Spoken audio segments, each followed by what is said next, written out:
گا تمہارے لیے، اللہ نے معاف کر دیا اس سے متعلق سابقہ تمام گناہ ہیں، اللہ مغفرت والے رحم والے۔ اب اس میں آپ دو تقسیم سمجھیں گے۔ یہ صحابی تھے اقرا ابن حابس، جب حج سے متعلقہ آیتیں نازل ہوئیں تو انہوں نے پوچھا کہ اللہ کے نبی کیا ہم پر ہر سال فرض ہے؟ آپ خاموش رہے۔ پھر پوچھا کہ اللہ کے نبی کیا حج ہم پر ہر سال فرض ہے؟ آپ پھر خاموش رہے۔ تیسری بار پھر انہوں نے پوچھا کہ اللہ کے نبی کیا ہم پر حج ہر سال فرض ہے؟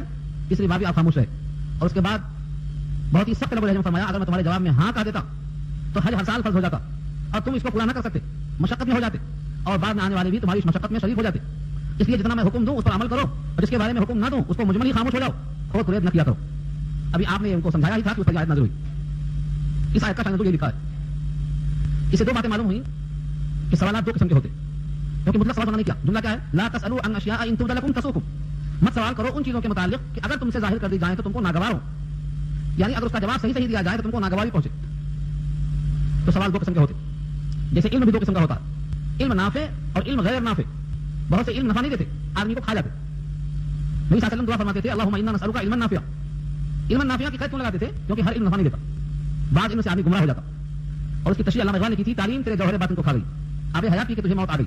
آب حیات قرآن ہے، اور تعلیم جو باطن کو کھا جاتی ہے وہ تعلیم ہے جس کا داعیت ہو، تو تعلیم ہمیشہ مفید نہیں ہوتی۔ سوال دو قسم کے ہوتے، ایک وہ سوال جن سے انسان کے ایمان و عمل کا تعلق ہے، دین اور دنیا کا فائدہ ہے، اور ایک وہ سوال ہوتا ہے جس سے نہ کوئی دین و ایمان کا فائدہ ہوتا ہے نہ دنیا آخرت کا نفع ہوتا ہے، بلکہ وہ دوسروں کی تحقیر اور تذلیل کے لیے ہوتا ہے یا پھر ذہنی عیاشی کے لیے ہوتا ہے۔ کوئی کہتا ہے مثلا کشتی نوح کتنی بڑی تھی، موسیٰ علیہ السلام کی ماں کا نام کیا تھا، اس وقت پانی کشتی کے لیے کتنا گہرا تھا۔ اس قسم کے سوالات ایسے ہیں جن کا کوئی تعلق نہ ایمان سے نہ دین سے نہ نفع سے، اور بعض لوگ کسی آدمی کو تنگ کرنے کے لیے سوال ایسا کرتے ہیں جو جا کے فٹ ہوتا ہے، اس کے اوپر اس کو تکلیف ہوتی ہو، اصلاح نہیں ہو سکتی، اس سے حدیث میں آتا ہے اسے اصلاح نہیں ہو سکتی۔ جب تک آدمی اخلاص کے ساتھ سوال نہ کرے تب تک اس کے اندر عمل کا جذبہ نہیں پیدا ہو سکتا ہے۔ تو یہاں دو قسم سے منع کیا ہے، ایک ایسے سوالات نہ ہو جو بیجا ہو، جواب سن کر تکلیف ہو، مشقت میں پڑ جائیں، اور ایک سوال ایسا کہ جو گزرے ہوئے ماضی کے حوال ہیں جن سے کوئی فائدہ نہیں ہو سکتا ہے عملی اعتبار سے، اب سوالات کر سکتے ہیں۔ صحابی کہتے ہیں اس آیت کے بعد ہم سوال کرنا بند کر دیے، یہاں تک کہ دل میں تمنا ہوتی تھی کوئی گاؤں کا دیہاتی آئے اب وہ نبی سے کچھ سوال کرے اور ہم اس کے جواب کو سنیں، لیکن خواہش یہ ہوتی تھی کہ دیہاتی ذرا اچھا ہے جو عقل مند ہو، اور سوالات ایسے کرے جو بہت معقول ہو تاکہ ہمیں سوال کرنے کی نوبت ہی نہ آئے اور خود بخود ہمارے پاس سوال جواب ہوتا ہے۔ تو صحابہ کو سوال جواب کا اتنا اشتیاق تھا، چنانچہ صحابہ کے سوالات اور حضرت صلی اللہ علیہ وسلم کے جوابات ان دونوں کا مجموعہ ایک کتاب چھپ چکی ہے، اردو زبان میں آ چکی ہے، تاکہ معلوم ہو جائے کہ آقا سے سوال کیسا کیسا کیا گیا اور اس کا جواب دیا۔ کثرت سے سوال منع اس واسطے بھی کیا گیا، سورہ بقرہ میں آپ پڑھ چکے ہیں، حضرت موسیٰ کی تفصیلی بحث آ چکی ہے، گائے ذبح کرو حکم یہ تھا، جو بھی چاہتے گائے ذبح کر دیتے حکم پورا ہو جاتا، لیکن گائے کیسی ہو، اس کا رنگ کیسا ہو، اس کی عمر کیسی ہو، اس کے صفات کیسے ہوں، یہ سب پوچھتے گئے، اور ویسی گائے ملنی مشکل ہو گئی۔ قرآن نے خود کہا اگر انشاءاللہ نہ کر لیا ہوتا تو کبھی پورا کر سکتے تھے وعدے کو، وہ انشاءاللہ کہا تو اللہ نے پورا کر دیا۔ تو پہلی بات یہاں سے معلوم ہوئی کہ سوالات وہی کریں جس کی ضرورت اور حاجت ہو، عمل میں اپنی ذات کے نفع کے واسطے سوالات کریں۔ ہاں اس سوال کی اور بھی قسم ہے، وہ یہ ہے کہ شاگردوں کو چیک کریں کہ کس لیول میں ہے، ان کا معیار علم کیا ہے، انہیں کہاں سے آگے بڑھایا جائے۔ نبی صلی اللہ علیہ وسلم صحابہ کرام سے سوالات ایسا کرتے تھے۔ یہ مطلب کتاب العلم بخاری جلد اول میں روایت موجود ہے، آپ نے پوچھا کہ درختوں میں سے ایک درخت ہے اور وہ درخت مومن کے مشابہ ہے، بتاؤ کون سا درخت ہے؟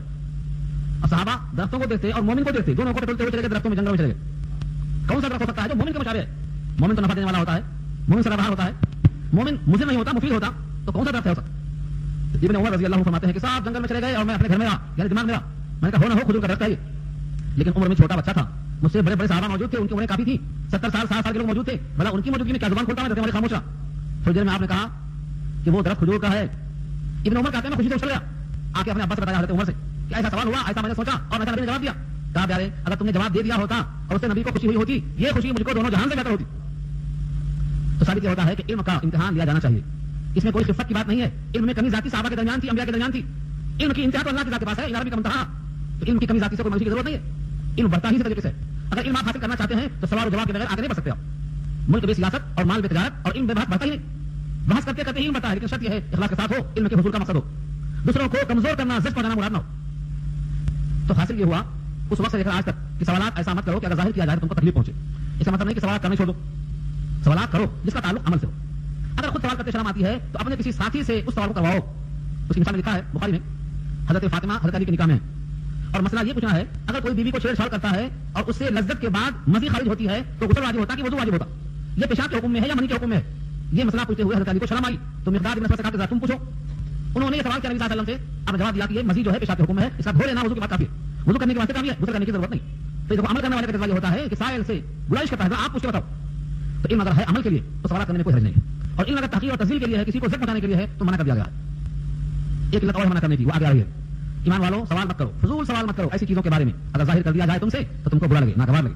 وَإِن تَسْأَلُوا، اور اگر تم سوال کرو انہا کسی مسئول سے متعلق، غیر آمد باتیں ہی صحیح، حين ينزل القرآن، جس وقت قرآن نازل کیا جا رہا ہے، یہ اس وقت کی بات ہے نزول قرآن جاری تھا 23 سال کے عرصے کے درمیان، تبدى لكم، تو تمہارے واسطے ظاہر کر دیا جائے گا.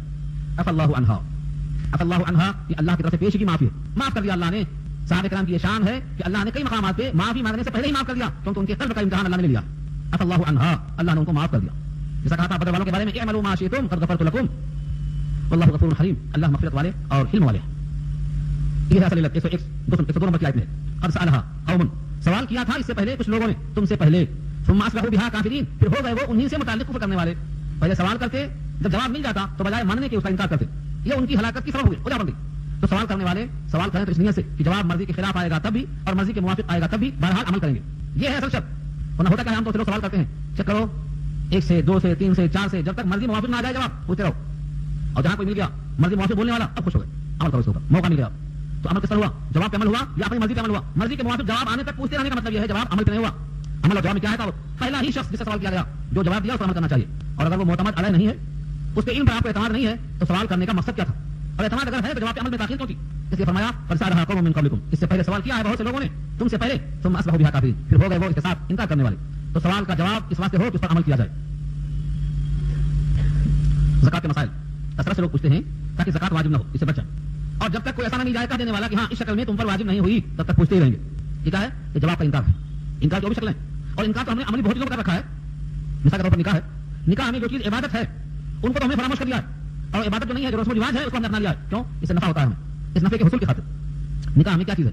ایک تو ہے مہر مقرر کرنا، بوقت نکاح حاضرین کا منہ میٹھا کر دینا، لڑکے کی ذمہ ہے ولیمہ کر دینا.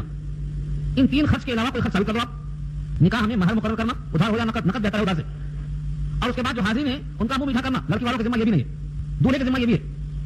اور ایک شب گزرنے کے بعد ولیمہ کرنا. ان تینوں کے علاوہ بقیہ جو کچھ ہو رہا ہے اسلام نہیں ہے، کچھ اور ہی ہے. نہ بارات کا تصور ہے اسلام میں، بارات ایسا ہے ہی نہیں. یہ تو ہندوستان کے رسم و رواج میں راتوں میں سفر میں خطرہ ہوتا تھا، کنیا کی حفاظت کے لیے دستہ ہوتا تھا آگے پیچھے، وہ دستے کی نقل ہے، بگڑی ہوئی شکل جو بارات بن گئی ہے. تو قرآن کریم سے متعلق، احادیث سے متعلق، سنت سے متعلق سوالات لوگ کرتے ہیں، لیکن اس لیے کرتے ہیں کہ ہمارا ذہن معلوم کر لے اس میں کیا ہے، عمل کی نیت نہیں ہوتی ہے. یہ سب عیسائی کا نظام ہے. قد سألها قوم من قبلكم ثم اصبحوا بها كافرين، سوال کیا انہوں نے اس سے پہلے پھر ہو گئے اس کے منکر، یعنی عمل نہیں کیا. عمل کا نہ کرنا یہ عملی انکار ہے جو ثابت ہوتا ہے عیسائی سے. اب حلت و حرمت، جس طریقے سے اللہ تعالیٰ نے حلت و حرمت کسی کے ہاتھ میں نہیں رکھا.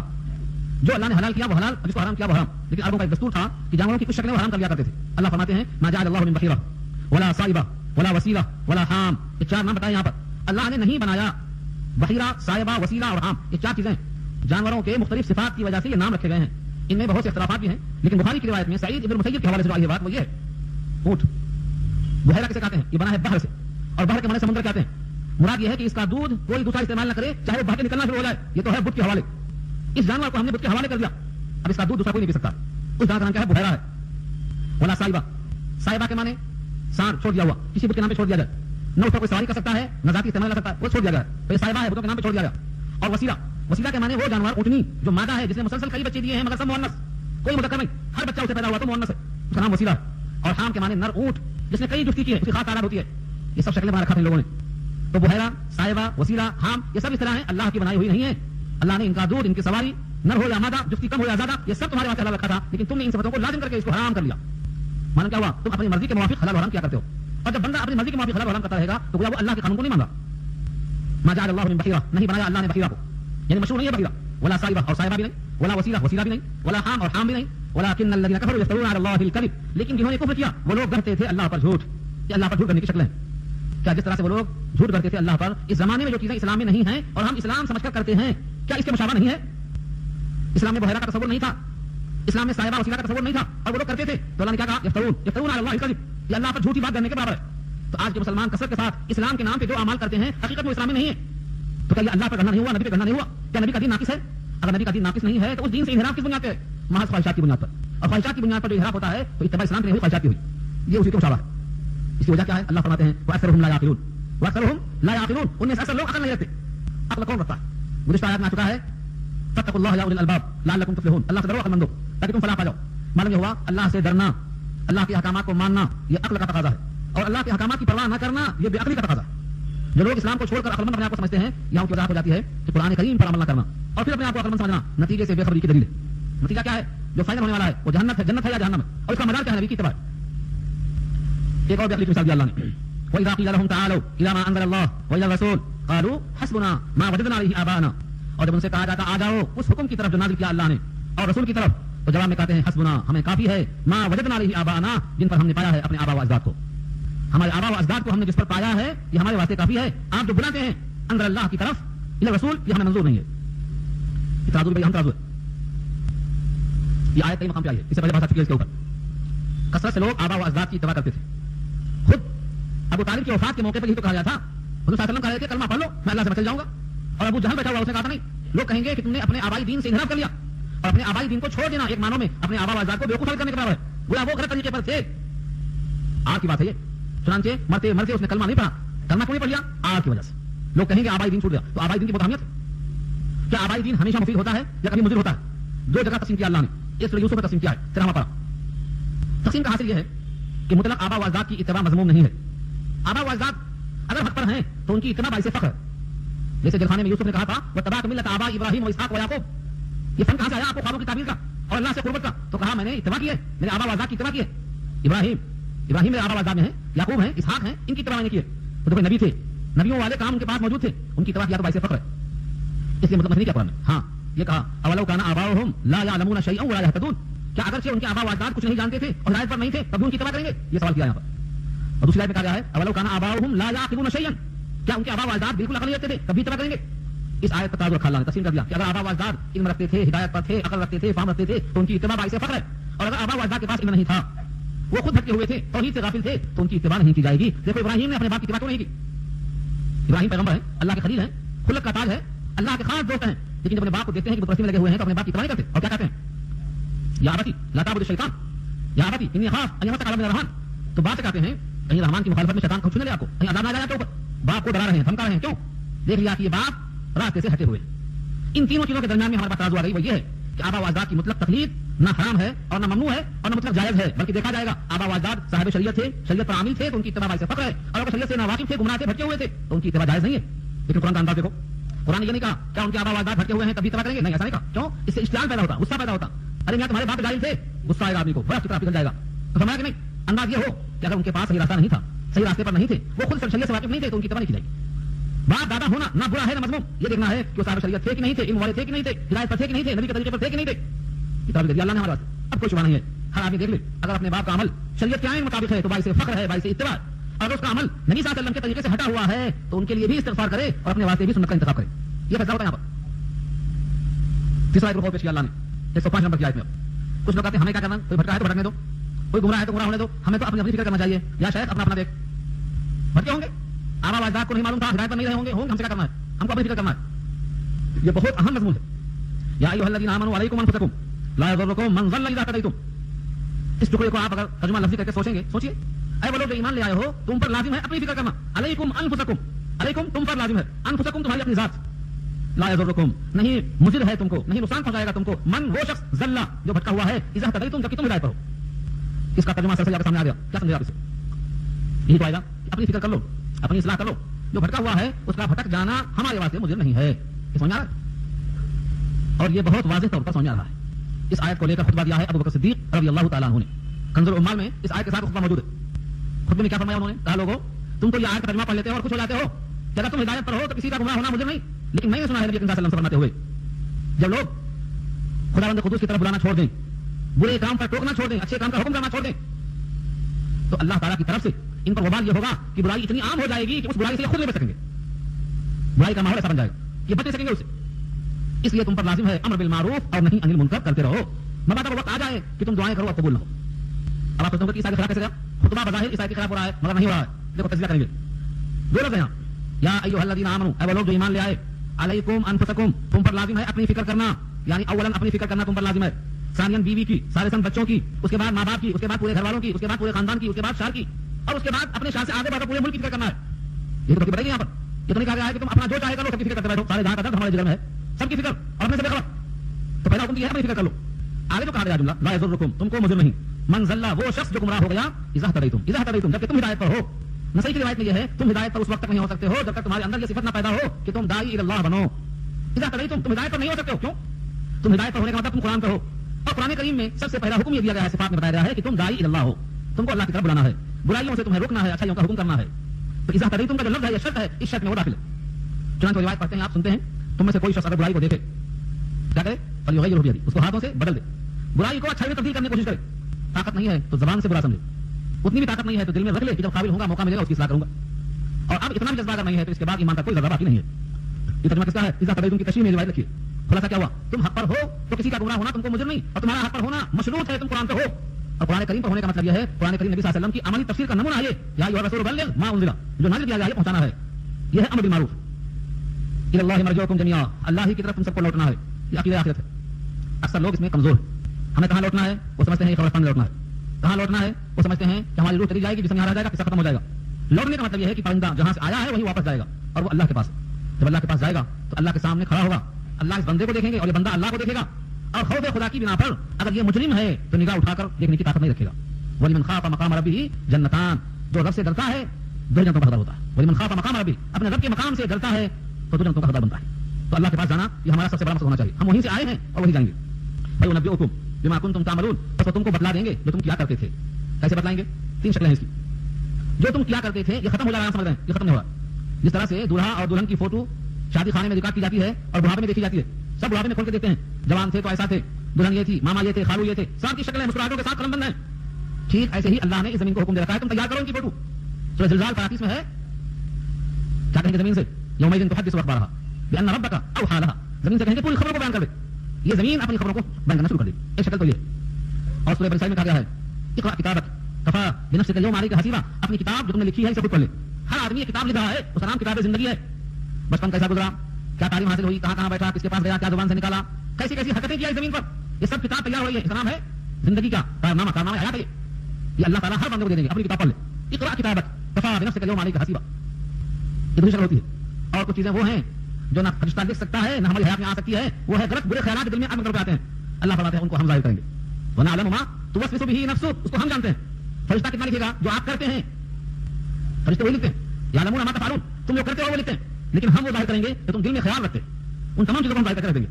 یہ ہے کہ نبئکم بما کنتم تعملون. اس کے بعد ایک واقعہ پیش آیا طویل آیت میں، اس مضمون کو پیش کیا گیا ہے. اگر کسی آدمی کو موت قریب ہو جائے، محسوس ہو کہ ابھی بچے کا نہیں، تو اس کے واسطے وصیت کا حکم دیا گیا. اس وصیت کا درجہ یہ ہے کہ وہ 1/3 مال میں نافذ ہوگی. وصیت کو بدل دینے والے گناہگار ہوں گے. وصیت پر 2 گواہ کو بنانا چاہیے. یہ سب مضمون بتایا گیا ہے. کیوں؟ اللہ تعالیٰ کی نگاہ میں مرنے والے کی وصیت، مرنے والے کے الفاظ اتنے اہم ہیں. وہ چاہتے ہیں کہ اس کی مرضی کے موافق اس کا مطلوب کا مال تقسیم ہو.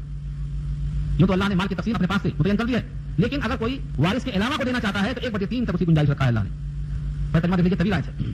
یا ایھا الذین آمنوا، اے وہ لوگ جو ایمان لے آئے ہو، شہادت بینکم، تمہارے درمیان گواہی کا مقرر کرنا مناسب ہے. شہادت بینکم، تمہارے درمیان گواہیوں کا ہونا. کب؟ اذا حضر احدکم الموت، جب حاضر ہو جائے تم میں سے کسی کے پاس موت. حین الوصیتی، جب وصیت کرنے لگے. اثنان ذوا عدل منکم، 2 ہوں عدل والے تم میں سے. 2 ایسے آدمی ہوں جو عدل والے ہوں، یعنی ان کے اندر اللہ نے کامل الضبط بنا رکھا ہو. عادل کسے کہتے ہیں؟ جو باتوں کو بدلتا نہ ہو، ہیرا پھیری نہ کرتا ہو، جیسا سنا ویسا ہی نقل کرنے پر قادر ہو. اور منکم کی شرط سے نکل گئے غیر مسلم. ایسے موقع پر منکم کا مطلب تم میں سے ہو، یعنی مسلم ہو. اگر اتفاق سے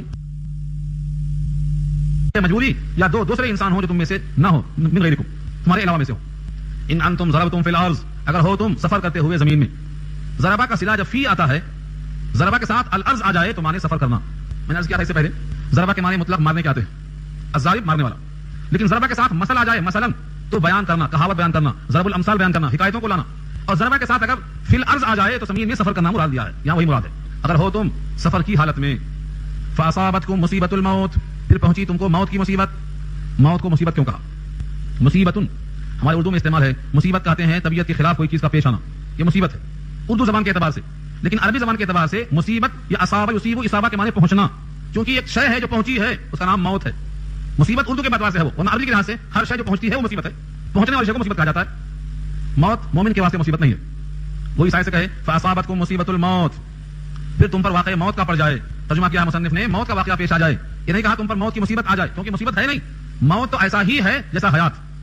موت اور حیات میں بڑا فرق نہیں ہے مومن کے لیے. سورہ ملک پارہ 29 میں اللہ فرماتے ہیں الذی خلق الموت والحیات لیبلوکم، جس نے موت اور حیات پیدا کیا تاکہ تم کو جانچے. تو موت اور حیات دونوں، مصیبت کوئی نہیں ہے. حیات بھی اللہ کی نعمت ہے اور موت بھی اللہ کی نعمت ہے. اگر موت نہ ہوتی تو اللہ سے ملاقات کیسے ہوتی؟ حضرت موسیٰ کا واقعہ بھولتا نہیں. یا اللہ 4 چیز ہوتی اور 4 چیز نہ ہوتی تو بہت اچھا ہوتا. چار چیز بودے اور چار چیز نہ بودے، کیا خوب بودے. موت نہ ہوتی حیات ہوتی، فقر فاقہ نہ ہوتا تونگری اور مالداری ہوتی، بیماری نہ ہوتی بس شفا ہوتی، اور جنت ہوتی جہنم نہ ہوتی. تو کتنا اچھا ہوتا. اللہ نے سب کا جواب دیا، اگر جنت ہی جنت ہوتی اور جہنم نہ ہوتی تو ہم سے ڈرتا کون؟ کون ڈرتا ہم سے؟ اور اگر بیماری نہ ہوتی، شفا ہی شفا ہوتی تو ہمیں یاد کون کرتا؟ اور اگر فقر فاقہ نہ ہوتا، صرف مالداری ہی مالداری ہوتی تو ہمیں اطاعت کون کرتا؟ بتاؤ فجر پڑھنے کون آتا آج کل؟ فجر پڑھنے وہی آتا ہے جو صبح سبزی منڈی جانا ہے کمانے کے لیے، ورنہ اتوار آ گیا تو ماشاءاللہ 9 بجے تک سونا ہے. کون اٹھتا فجر کی نماز کے لیے؟ غریب اٹھتے ہیں. تو یہ سب شکلیں اللہ تعالیٰ کی طرف سے، نہ موت بری ہے نہ حیات بری ہے. جنت اور جہنم اللہ کا انتظام رکھا ہے اللہ نے. یہ سب بندوں کے واسطے ہیں تاکہ بندے جہنم کے خوف سے اللہ کی طرف مائل ہو جائیں. تو یہاں پر لفظ موت بری شے نہیں ہے، دونوں ہم شے. جب تک بندہ موت کے برج کو پار نہیں کرے گا جنت تک داخل نہیں ہو سکتا، وہاں پہنچے گا. تو اگر راستے کے اندر موت آ جائے، تحبسونہما من بعد الصلاۃ، تحبسونہما تو ان دونوں کو یعنی گواہوں کو آپ روک لو نماز کے بعد. فیقسمان باللہ، اور وہ دونوں گواہ قسمیں کھائیں اللہ کی. ان ارتبتم، اگر تم شک کے اندر ہو، لا نشتری به ثمنا قلیلا، لا نشتری به ثمنا کہ ہم نہیں لینا چاہتے ہیں اس کے بدلے کوئی قیمت. ولو کان ذا قربا، اگرچہ وہ دونوں قرابت دار ہوں. ولا نکتم شہادت اللہ، اور ہم ہرگز چھپائیں گے نہیں اللہ کی گواہی. انا اذن لمن الآثمین، بے شک تب تو ہم ہو جائیں گے گناہگاروں میں سے، یعنی ہم گناہگار ہو جائیں گے. اس آیت سے یہ معلوم ہوا کہ سفر میں ایک واقعہ پیش آیا تھا. سفر میں ایک واقعہ پیش آیا تھا، ایک صاحب بیمار پڑ گئے، اندازہ ہوا کہ ہم بچیں گے نہیں. تو انہوں نے اپنے ساتھیوں میں سے 2 کو پکڑا اور کہا یہ مال میرے ورثہ کے حوالے کر دینا، اور یہ مال کی چٹھی ہے، لکھ دیا، لکھ کے چٹھی اس میں ڈال دیا، بتایا نہیں کہ چٹھی اس میں ہے، خالی مال باندھ کے دے دیا. اس مال میں چٹھی بھی ہے، اس کا ذکر تک نہیں کیا. ان لوگوں نے لا کے مال کو واپس دے دیا جس کا تھا وہ. انہوں نے کھولا تو چٹھی نکلی، اور چٹھی میں فہرست نکلی. اس کے مطابق پورا مال موجود تھا. ایک گلاس چاندی کا غائب تھا، چاندی کا ایک گلاس غائب تھا. تو انہوں نے کہا کہ وہ گلاس کہاں ہے؟ ہم کو تو نہیں معلوم، جو سامان تھا لا کے دے دیے، ہمیں نہیں معلوم. قسم کھا لیا اللہ کی ہم کو نہیں معلوم. اس کے بعد اتفاق سے وہ گلاس مکے میں کسی دکان پر سے لانے کا دعویٰ کیا. ان میں سے ایک آدمی نہیں جو سفر میں تھا، فلاں مقام سے میں نے خریدا ہے.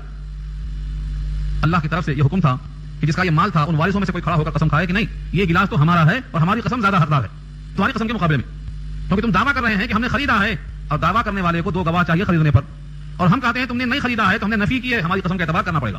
یہ ہے یہ مضمون جو چلا جا رہا ہے سامنے. تو اس واقعے پر کیا حکم یہ ہے کہ تم 2 گواہ کو مقرر کر لو، اور وہ گواہ قسمیں کھائیں اور یہ کہیں کہ ہم قسموں کو چھپاتے نہیں ہیں. اگر ہم چھپائیں گے تو ہم گناہگار ہو جائیں گے. فإن عثر على أنهما استحقا إثما، پس اگر یہ بات ظاہر ہو گئی کہ وہ دونوں کے دونوں گناہ کے مستحق ہو گئے، یعنی جھوٹ بول دیا، استحقا إثما گناہ کے مستحق ہو گئے. فآخران يقومان، پھر دوسرے 2 کھڑے ہوں، مقامهما اسی کی جگہوں پر، من الذين استحق عليهم الأوليان، ان لوگوں میں سے جو مستحق تھے ان کے خلاف 2 آدمی کھڑے ہوں. فيقسمان بالله، اور دونوں قسمیں کھائیں اللہ کی. لشهادتنا أحق من شهادتهما، ہماری شہادت زیادہ حقدار ہے ان دونوں کی شہادت سے. وما اعتدينا، اور ہم نے تجاوز نہیں کیا ہے. انا اذن لمن الظالمین، بے شک اب تو ہم ہو جائیں گے گنہگاروں میں سے. ان دونوں آیتوں میں 2 باتیں پیش کی گئی. یعنی اللہ کی نگاہ میں وصیت کے موقع پر بھی گواہ کا ہونا اس واسطے ضروری ہے، اور اگر لکھی ہوئی تحریر مل جائے تو وہ بھی ثبوت کے طور پر پیش کی جاتی ہے، اس کو ہم سکھ اور دستاویز کہتے ہیں. تو دستاویزی ثبوت بھی بہت اہم ہوتا ہے. ذالک ادنی ان یاتوا بالشہادۃ علی وجہها او یخافوا ان ترد ایمان بعد ایمانہم، یہ بات زیادہ قریب تر ہے کہ وہ لائیں گواہی اسی کی حقیقت پر، علی وجہها اسی کی حقیقت پر، او یخافوا یا وہ کم سے کم ڈریں کہ رد کر دی جائیں گی قسمیں ان کی قسموں کے بعد. یہ موقع کیوں دیا اللہ نے؟ تاکہ لوگ جھوٹی قسمیں نہ کھا سکیں، کہیں ان کی قسموں کی تردید نہ ہو جائے. اور جب کسی کی قسم کی تردید کی جاتی ہے، رد ہو جاتی ہے، تو اس کی ویلو معاشرے میں ختم ہو جاتی ہے. اس اندیشے کو باقی رکھا اللہ نے تاکہ کوئی جھوٹی قسمیں نہ کھا سکے. ایک واقعہ ایسے ہی تو پیش آیا تھا ابو سفیان کا. ابو سفیان کو ایک بادشاہ بلاتا ہے، ہرقل بادشاہ، ہرقل اپنے دربار میں بلاتا ہے. ہرقل بادشاہ کے پاس پہنچے قریش کے دستے کہ جو مسلمان آئے ہوئے ہیں ان کو واپس کر دیا جائے، یہ ہمارے بھگوڑے غلام ہیں. یہ ہرقل نے کہا اچھا ان کو بلاؤ، ان سے ذرا بات کریں گے. کہا تم میں سب سے زیادہ قریب کون ہے اس نبی سے؟ ابو سفیان کہا کہ میں قریب ہوں خاندانی اعتبار سے. کہا ٹھیک ہے ان کو آگے بٹھاؤ. سب سے آگے ان کو بٹھایا اور ان کے ساتھیوں کو ان کے پیچھے بٹھا دیا تاکہ اشارہ نہ کر سکیں، شکل نہ دیکھ سکیں. اور یوں کہا دیا کہ ہم ان سے سوال کریں گے ترجمان کے طفیل میں، ترجمان کے ذریعے سے بات کریں گے. اگر یہ کہیں غلطی کریں تو پیچھے والے تم لوگ مجھے اشارہ کرنا کہ غلط بول رہے ہیں. ابو سفیان کہتے ہیں ایک موقع آیا جھوٹ بولنے کا، لیکن دل میں خیال ہوا کہ ایسا نہ ہو میں یہ غلط بول دوں اور پیچھے والے بادشاہ کو بول دیں کہ یہ غلط بول رہا ہے، تو بادشاہ کے سامنے وہ پورے قائد کا کردار سامنے آ جائے گا. اس خوف سے میں غلط نہیں بول سکا، جھوٹ نہیں بول سکا. حالانکہ ایک موقع آ گیا تھا کہ یہاں پر میں جھوٹ بول سکتا تھا. یہ روایت بخاری میں کتاب الوحی کے اندر موجود ہے. اب آپ سوچتے ہوں گے کہ وہ سوال کیا تھا، وہ جواب کیا تھا، وہ سنایا جائے. یہ متعلق یہاں پر نہیں ہے سوال جواب، لیکن تھوڑا سا سناتا ہوں اس میں سے، میں تو آپ کہیں گے بالکل کاٹ دیا. ابو سفیان سے پوچھا ہرقل بادشاہ نے جو تمہارے درمیان نبی ظاہر ہوا ہے وہ خاندانی لحاظ سے کیسا ہے؟ خاندان کیسا ہے؟ انہوں نے کہا پورے مکے میں سب سے بڑا خاندان والا ہے، کیونکہ سب میں چھائے ہوئے قریش تھے، بنی ہاشم تھے، اور بنی ہاشم کا جو فرد ہے سب سے بڑا. کہا کبھی جھوٹ بولا ہے اس شخص نے؟ کہا نہیں. اس دعوی نبوت سے پہلے کبھی جھوٹ بولا؟ کہا نہیں. اچھا اس کی اتباع کرنے والے کمزور لوگ ہیں کہ مالدار لوگ ہیں؟ کہا کمزور لوگ ہیں. کہا دن بدن گھٹتے ہیں کہ بڑھتے ہیں؟ کہا بڑھتے ہیں. کہا بھی تم نے ان سے جنگ ہوئی؟ کہاں ہوئی جنگ. نتیجہ کیا رہا؟ کہا کبھی وہ غالب کبھی ہم غالب، ڈول کی طرح ہوتا، ڈول جو کنویں میں ہوتا ایک نیچے جاتا ایک اوپر جاتا، پھر نیچے والا اوپر جاتا، اوپر والا نیچے جاتا، ڈول کی طرح ہے. یعنی بدر میں کیا ہوا؟ وہ غالب ہوئے اور وہاں میں ہم غالب ہوئے، یہ بولنا چاہ رہا. اس کے بعد یہ جملہ پوچھا کبھی تم سے معاہدہ ہوا، بدہدی ہوئی؟ انہوں نے کہا یہ موقع تھا جھوٹ بولنے کا، لیکن خیال ہوا کہ پیچھے والے کہیں گے کہ دیکھو جھوٹ بولا ہمارا قائد، ان کے خیال سے میں جھوٹ نہیں بول سکا، ورنہ بولنا جا رہا تھا یہ کہ اب تک تو نہیں کیا ہے لیکن اب ایک مدت ہمیں ان کی درمیان صلح کی طے ہو گئی ہے، اب پتہ نہیں وہ کیا کرنے والے ہیں، نہیں معلوم کیا ہونے والا ہے. تو خلاصہ یہ ان کا سوال جواب بڑا دلچسپ تھا. سوال کیوں کیا؟ انہوں نے کہا دیکھو ہر نبی بڑے خاندان میں آیا، ہر نبی بڑے خاندان میں آیا، اور جو بندوں پر جھوٹ نہیں بولتا وہ اللہ پر جھوٹ کیسے بول سکتا؟ اور جس کی اتباع غریب لوگ کرتے ہیں، شروع سے ہمیشہ طریقہ رہا ہے کہ نبی کی اتباع کرنے والے غربا ہی رہے ہیں. تعداد کا بڑھتے رہنا علامت یہ ہے کہ ان کے دل میں جو ایمان جذب ہو جاتا ہے تو وہ نکلتا نہیں ہے. تاریخ یہ بتاتی ہے ہماری. اور حکم کیا کرتے ہیں؟ تو وہاں کا صدق کا، امانت کا، وفاداری کا، نمازوں کا، یہ سب ہم کو حکم دیتے ہیں. کہاں سابقہ نبیوں کا حکم ایسا ہی ہوا کرتا تھا. اور بھی سوال جواب کیا طویل ہے وہاں پر. بتانا یہ ہے صرف کہ جب کسی آدمی سے قسم لی جائے تو اس کو یہ موقع ملنا چاہیے کہ اس کی قسم مانی بھی جا سکتی ہے، اس کی قسم رد بھی کی جا سکتی ہے. جب یہ موقع رہے گا تو آدمی سوچ سمجھ کے قسم کھائے گا. یہ پکا بتا نہیں کرنا کہ تم قسم کھاؤ میں مان لیتا ہوں، نہیں. قسم کھلانے کے بعد ماننا اور نہ ماننا یہ فیصلہ بعد میں ہونا چاہیے. اللہ فرماتے ہیں واتقوا اللہ واسمعوا، اللہ سے ڈرو اور اللہ کی باتوں کو سنو، یعنی اس کو عمل کی نیت سے سنو. واللہ لا یہدی القوم الفاسقین، اللہ ہدایت نہیں دیتے فاسق قوموں کو. جو لوگ گمراہ ہو جاتے ہیں اور فسق و فجور میں لگ جاتے ہیں ان کو ہدایت نہیں ملتی ہے. اس آیت کا کیا مطلب ہوتا ہے عام طور سے؟ یعنی اگر کوئی شخص جان بوجھ کے جھوٹی قسم کھاتا ہے، جھوٹی قسم جان بوجھ کے کھا رہا ہے، یہ مال نہیں ہے میرا، پھر بھی قسم کھا رہا ہوں کہ میرا مال ہے، تو یہ فسق کہلاتا ہے. اور ایسے فاسق کو اس معاملے میں اب ہدایت نہیں مل سکتی. یعنی جان بوجھ کر جو حق کو رد کر دے گا اور حق کو ٹھکرائے گا، حق کو جھٹلائے گا، اس کی ہدایت کیسے ہو سکتی ہے؟ ان دونوں آیتوں کا حاصل یہ ہے کہ وصیت میں اور مال میراث میں اور گواہوں کے ساتھ قسم کھانے اور کھلانے میں ہمیشہ اللہ سے ڈرنا چاہیے. نہ جھوٹی قسم ہو، نہ وصیت جھوٹی نافذ کی جائے، اور نہ گواہوں کو حق بنتا ہے کہ ہیرا پھیری کریں. یہاں تک اللہ نے تحفظ فرمایا ہے ہر میراث کے مال کی بھی اور گواہوں کے گواہوں کی بھی. اس لیے ہم پر لازم ہے کہ ہم ہمیشہ اپنا احتساب کرتے رہیں کہ ہمیں اللہ کے پاس پہنچ کے حساب دینا ہے. یہاں پر رکوع مکمل ہوا. اب آخری رکوع بچتا ہے سورہ مائدہ کا، اور اس آخری رکوع میں آخری 2 رکوع ہیں. ان 2 رکوعوں میں قیامت میں کیا حال ہوگا اور رسولوں سے کیا سوال جواب کیا جائے گا، ان تمام کو پیش کیا گیا ہے تاکہ ظاہر ہو جائے جب رسولوں کا یہ حال ہو سکتا ہے سوال جواب کی شکل میں تو عام لوگوں پر حال کیسا طاری کیا جائے گا. تو یہاں سے انشاءاللہ یوم یجمع اللہ رسول سے گفتگو آئندہ ہوگی. ہاں ہمارے ساتھی کی خواہش یہ ہے کہ خلاصہ سناؤ. خلاصے میں کیا ہوتا ہے؟ یاد ہو جاتا نہیں تو بھول جاتا. پہلی بات یہ ہوئی تھی پہلی آیت میں کہ سوال بیجا نہ کرو. سوال وہی کرو جو تمہاری حاجت ہے، جسے دین دنیا کا فائدہ ہو، عمل کا فائدہ. سوال بیجا نہ ہونا چاہیے. دوسرے، اپنی طرف سے کوئی حلال و حرام کا فیصلہ نہ کریں. حلت و حرمت اللہ کے ہاتھ میں ہے. جو جانوروں کے اندر بھی کسی قسم کی تفریق کرتے ہیں حلت و حرمت کی، وہ غلط حقیقت یہ اللہ کے شریعت تبدیلی کرتے ہیں. اور تیسری بات کہی گئی ہے یہاں پر کہ آبا و اجداد کی مطلق تقلید نہ جائز و مستحسن ہے اور نہ ممنوع ہے. یہ دیکھا جائے گا کہ اگر وہ صاحب شریعت تھے اور ان کا عمل سنت کے مطابق تھا تو ان کی اتباع باعث فخر ہے، اور ان کا عمل سنت سے ہٹا ہوا تھا تو ان کی اتباع باعث فخر نہیں ہے، بلکہ ان کے حق میں دعائے خیر کرنا واجب ہے. تیسری بات کہی گئی ہے کہ تم پر لازم ہے کہ اپنی فکر کرو. گمراہوں کا گمراہ ہونا تمہیں مضر نہیں ہے بشرطے کہ بس اپنے طاقت کے موافق تم ان کی اصلاح میں لگے رہو. یہاں سے لکھا ہے فقہاء نے کہ جو عالم خاص طور سے فرض عین سے فارغ ہو اور فرض کفایہ کو ادا کرنے کی صلاحیت رکھتا ہو، اس پر لازم ہے کہ دوسروں کی فکر میں بھی لگے.